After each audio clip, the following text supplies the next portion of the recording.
along with nuclear war, a constant threat. We're facing, the human species is facing literally a decision as to whether to survive or not.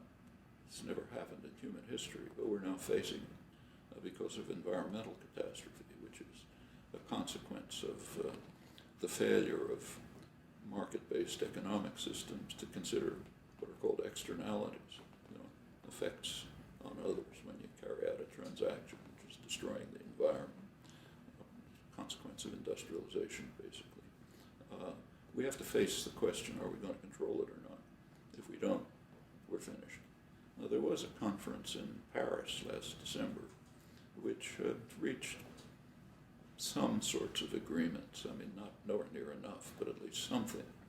The goal of the conference, which was actually announced by the French organizers, was to reach a verifiable treaty that would impose limits on carbon dioxide pollution.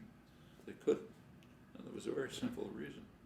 The U.S. Republican Party, which was plain and explicit, read it in the New York Times, the Republican Party simply will not accept the treaty.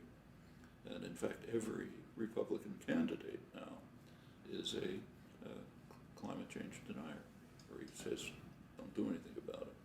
Well, that's virtually a death knell to the species. And it's happening. So that, yes, that is an element of U.S. power, maybe the most dangerous one in history, if you think about the consequences.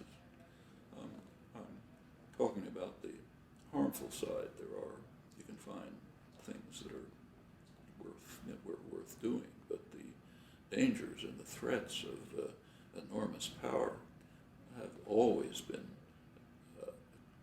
ominous, and now remain so.